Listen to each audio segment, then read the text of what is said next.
नमस्कार। ढगढमाली द्वितीय एपिसोड को आपण मानक स्वागत। प्रथम प्रभातटी आजिर अभागा चाहिए समुद्र सुखे, जे हतभाग्य से जहाँ को जाई प्रार्थना कर इवेन तार आत्मीय सज्जन मानक बा आत्मीय बंधु मानक से मैंने कहीं शुणी, कारण तार भाग्य नथिले तक किछि मिलिबो नाही। तेणु आमे कर्म करुथिबा फल तो निश्चित पाइबा, किंतु भाग्य थिले आमे शीघ्र फलटे मध्य पाइथाउ। तेणु कथारे अछि जे अभागा से ही भाग्यहीन। तेणु सी जदि चाहिबो समुद्र मध्य सुखीजीव।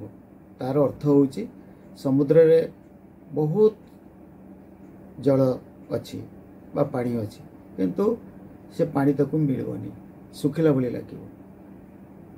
द्वितीयटी होउची अवस्था बुझी व्यवस्था कर। अनेक समय रे आमे जेतेबेले कोनोसी प्रकार कार्य करिथाउ, कोनोसी कथा को बेले बेले विवेचना करूना। जदि आमे देश काल पात्र अनुसार विवेचना करी कौनसी प्रकार कार्य करिबा, तेबे निश्चिंत सेतरे सफलता पाइबा। तेणु कथारे अछि अवस्था बुझी व्यवस्था कर। आ गोटे प्रवाद अछि जे अलसुआर बारबाटी चाष। अलसुआ क्या कहबा जे सबु बेले से निजक भावे जे दुर्बल। हाँ, एटा मु करि परिबिनी, सोई पड़िबी, उठिबिनी। हाँ, ये कामटा कले चलिबो, न कले चलिबो, माने सबु क्षेत्र रे से अलसुआ। तेणु ताकू जदि चाष करिया को कहबा, ताको अनेक जमी दे देबा, तबे से चाष करि परिबो कि करि परिबो नै। तेणु जदि अलसुआ को बारबाटी जमी दे देबा तो कहबा चाष करिया पई, तार अर्थ फल कौन हम? शून्य।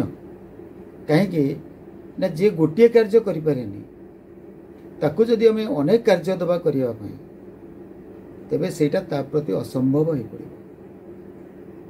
तेणु अनेक समय आम अलसुआ लोक मानू जदि किसी कार्य अधिक दबा, तेबे से कार्य तो हेनी, से दुख पाइब एवं अन्य माने भी दुख पाइब। आउ गोटे प्रवाद अच्छी जे आदर नथाई कि भोजन, गामुछा नथाई कि स्नान बा स्नान। आमे जेतेबेले गाधुआ घर को जाउछे गाधेया पई, यदि आम पाखे गामुछा नहीं, तेबे निश्चित भाव में आमर जो शरीर अच्छी से सफा सुतरा हो पार ना। आमे गाधेई आसी सारा परे आमे खुशी अनुभव करि परिबा नहीं, आम मनरे तृप्ति आसीबो नहीं। सेही परी आमे जदि को बंधु घर को जाइथिबा एवं से बंधु घर जो व्यक्ति माने अछंती बा से बंधु घर आमे जतले पहुंची जिबा, जदि से माने हमको आदर करिवे नाही, स्नेह करिवे नाही, बा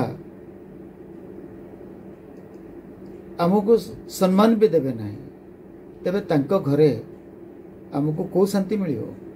तेणु कथारे अछि आदर नथाई कि भोजन, गामुछा नथाई कि स्नान बा स्नान।